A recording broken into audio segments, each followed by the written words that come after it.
Have you ever felt a chill run down your spine in the comfort of your own home?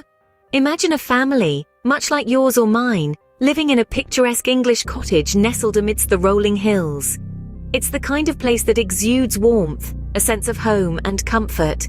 But as we all know, appearances can sometimes be deceiving. It started subtly, so subtly in fact that it was easy to dismiss. An object slightly out of place here, a fleeting shadow there, perhaps just the wind, they thought.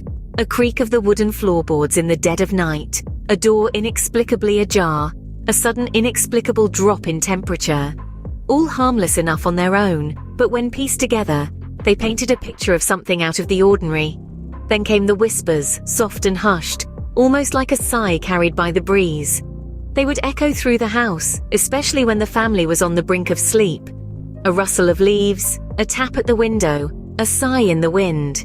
It was as if the house itself had started to breathe, to live. The feeling of being watched lingered constantly. It was the kind of feeling that makes the hair on the back of your neck stand on end, a prickling sensation that something or someone unseen was always there. It was a presence, an energy, an unseen house guest. The family tried to rationalize it, to explain it away. It was an old house after all. Old houses make noises, they have drafts. That's all it was, right? Just the quirks of an aging cottage. But deep down, a seed of doubt had been planted, a tiny inkling that something was not quite right. And then, one night, something happened that left them in no doubt that they were not alone. What do you do when the uninvited guest in your home is something, or someone, you can't see? Faced with the inexplicable, the family does what anyone in their shoes would do. They call in an expert. Enter the paranormal investigator, a figure shrouded in skepticism and intrigue, armed not with weapons but tools of a different kind: electromagnetic field detectors, infrared cameras, and the all-important voice recorder. As the investigator steps into the home, the atmosphere is tense, charged with a mix of fear and anticipation. The family watches as the investigator moves methodically through each room, the soft whir of the equipment the only sound cutting through the silence. Shadows cast by the dim light play tricks on the eyes, but the family knows that these aren't the shadows they've been seeing. The investigator's tools spring to life in certain spots, their beeping and flashing indicating disturbances in the electromagnetic fields. Infrared cameras pick up cold spots where there should be none. It's a chilling spectacle, one that sends goosebumps down the spine and raises the hair on the back of the neck. But it's the voice recorder that yields the most chilling results. The investigator asks questions into the air, seemingly to no one. But when the recording is played back, there are responses. Whispers, really. Words that are barely audible, but words nonetheless. The family listens, their faces a mask of fear and disbelief. This was their home, a place of safety and comfort, now turned into a place of mystery and fear. Their reactions range from shock to denial, but there's no denying the evidence in front of them. The readings, the cold spots, the voices.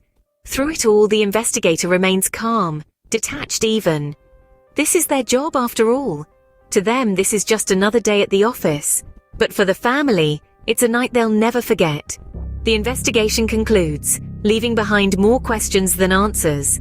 The family is left to grapple with the truth they've been confronted with. The evidence gathered was undeniable.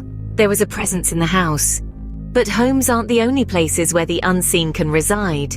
Picture this, an old historic office building nestled in the heart of the city. It's charming, full of character and history, but its long-standing presence also brings with it an eerie sense of the unknown. Over the years, employees have reported a host of strange occurrences that defy logical explanation. The first, and perhaps most common, is the flickering of lights. Despite numerous checks by electricians, the issue persists. Lights dim and brighten at random, casting an unsettling flickering glow across the office. Then there's the sudden, inexplicable drops in temperature. It's a hot summer's day outside, yet inside, employees shiver under their coats, their breath visible in the frigid air. No matter how high the thermostat is set, the chill never seems to lift. It's as if an invisible force is sucking the warmth out of the room. But perhaps the most chilling of all are the phantom footsteps. Employees working late into the night report hearing the sound of footsteps echoing down the empty hallways. The rhythmic tap-tap-tap of shoes against the marble floor. Yet when they muster up the courage to investigate, they find nothing but empty corridors, with no one in sight. Some say it's just the old building settling, the pipes groaning, the wind howling through the cracks. But others, they believe there's something more, something unseen, something otherworldly. The stories are shared in hushed whispers over lunch breaks, passed down from one generation of employees to the next, adding to the building's lore. The strange occurrences have become part of the office's fabric, a peculiar initiation for new employees, a chilling reminder that they are not alone. The employees have tried to rationalize the events to find logical explanations, but the flickering lights, the freezing temperatures, the phantom footsteps, they all remain unexplained. And so the mystery endures, the chilling aura of the office building remains intact. The employees were convinced their workplace was haunted. When your office becomes a hotbed of paranormal activity, how do you carry on with your 9 to 5? It's not something any of us would like to contemplate, yet for the employees of this particular office, it became their reality. After the first few incidents, they shrugged it off as technical glitches or late-night imaginings.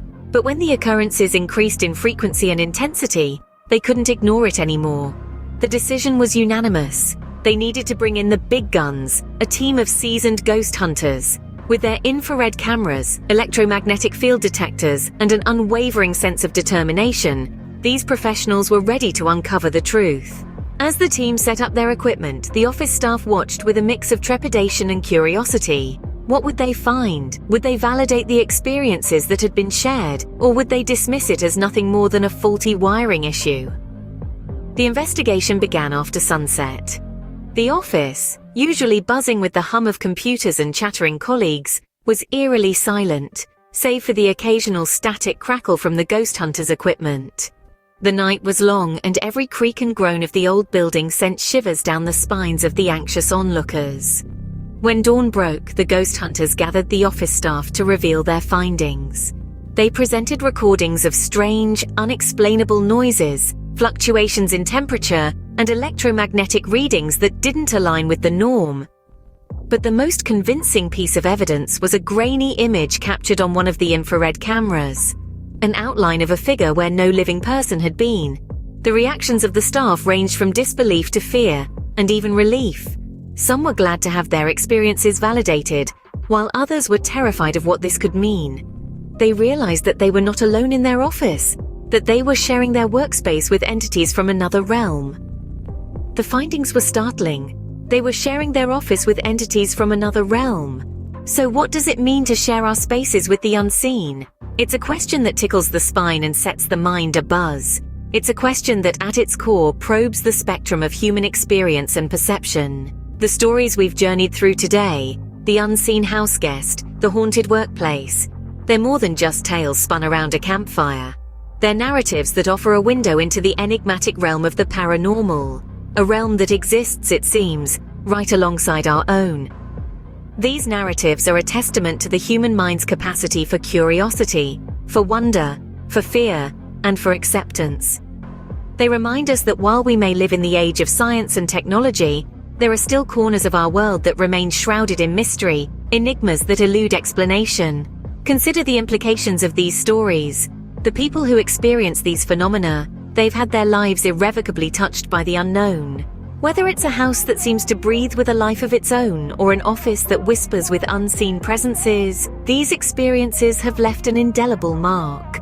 They've been confronted with a facet of reality that many of us can only imagine, and in doing so, they've expanded our understanding of what it means to be human. But what about the rest of us?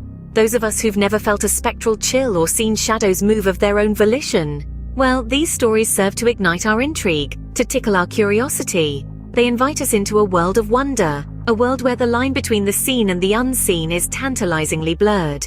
And so we find ourselves circling back to our initial question. What does it mean to share our spaces with the unseen? Perhaps it means to live with a sense of curiosity, of wonder, of respect for the mysteries that inhabit our world. Whether we believe or not, one thing is certain: the world is full of mysteries that are waiting to be uncovered.